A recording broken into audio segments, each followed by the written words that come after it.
It is genuinely disgusting to watch my generation be so entitled. My worry is that actually I think there's this generation of kind of entitled. They're coming late and they want to leave early. They're not really feeling it today, so they want to leave early. You say right now you just won't hire Gen Z employees.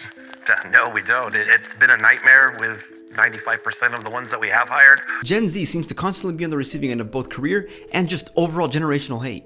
Everywhere you turn, there's a new video, post, or article talking about how Gen Z is entitled. They expect things to simply be handed to them. Gen Z is soft. They're the most depressed and loneliest generation ever. Gen Z is lazy. They don't want to work. All they want to do is make TikToks and be YouTubers. I was born in 1999, so I'm Gen Z, but I'm amongst the oldest of the generation. I think people in my age group have actually been recategorized as something called Zillennials, which is like a micro-generation, but that's besides the point. The point I'm trying to make is that as an older member of Gen Z, I kind of agree with all the hate. I know you probably weren't expecting to hear that, but I do think there's some truth to a lot of what's being said about Gen Z as a whole. Gen Z is soft, Gen Z is entitled, and Gen Z does seem to not want to work, especially the younger ones. But I don't think any of this is Gen Z's fault. I think this age group was set up for failure from the jump, both by their parents, which are mostly Gen X, and also by previous generations. Personally, I see the experiences of Gen Z as a masterclass on how to destroy a generation. Let's talk about it. But real quick, as you probably noticed in the intro, the term Gen Z is going to be used a ton throughout this video. I mean, they're the ones we're talking about, so it is what it is. Also, if you're new here, my name is Edgar. I make weekly videos on topics that I find interesting. They're often philosophical and self-helpy in nature. If that sounds interesting to you, please consider subscribing so we can be friends. Thank you.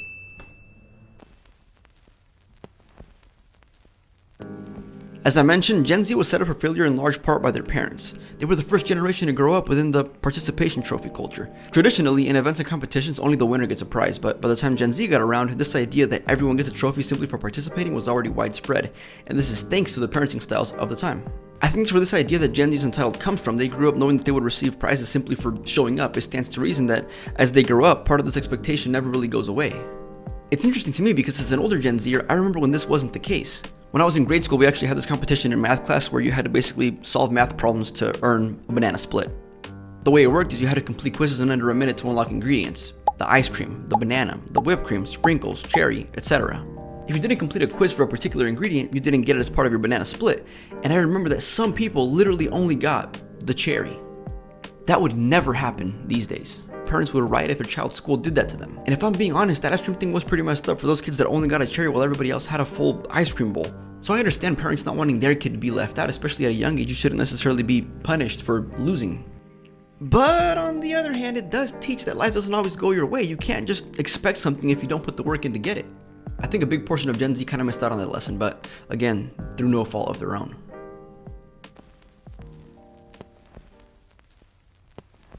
As Gen Z grew up, things didn't really get much easier for them. For starters, much of their formative years, middle school or high school depending on their age, was spent under lockdown during the global COVID-19 pandemic. Gen Z was forced to go online for school, further reinforcing their already highly digital lifestyles. They weren't able to interact with their peers for a long time, which only increased their feelings of loneliness and depression.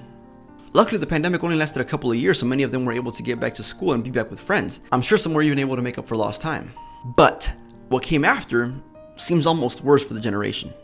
The post-pandemic world, at least in the United States, has been full of economic uncertainty. COVID halted production, delayed shipping, and made resources scarce. And how did this affect Gen Z? Well, by increasing the cost of everything, just as they entered early adulthood.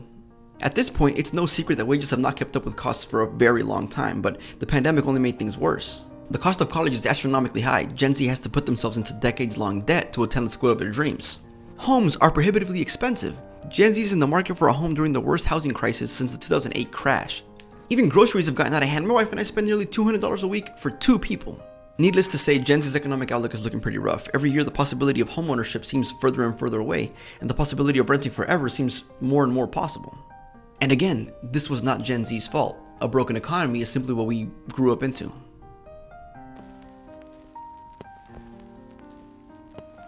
Gen Z hasn't reached late adulthood yet. I believe the oldest of us is barely approaching 30. That said, as we begin to age, the looming concerns of environmental changes will be more and more real, more and more tangible. Listen, I don't know where you stand politically, but to me climate change is not a political issue. It's very real and it's happening right before our eyes. From where Gen Z is standing, it feels like we're going to inherit a dying planet and nobody seems to be doing anything to fix it. I recently came across this old Greek parable that says, "A society grows great when old men plant trees whose shade they know they shall never sit in." What this means is that societies thrive when older generations make positive choices knowing that they will only benefit future generations. The old men in our case are baby boomers and Gen Xers, and it seems like they're not making any effort to plant trees. So, do you see what I mean when I say Gen Z was set up for failure from the beginning?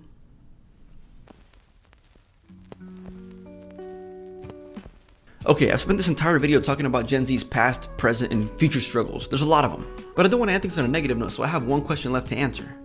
What can Gen Z do about all this? Well, believe it or not, we're already making progress. Gen Z is surprisingly ahead of the curve when it comes to buying homes, more so than previous generations at the same age. Of course, they're not buying their dream homes or even $500,000 homes, they're opting in for more modest places or fixer-uppers. But in our current economy, a win is a fucking win.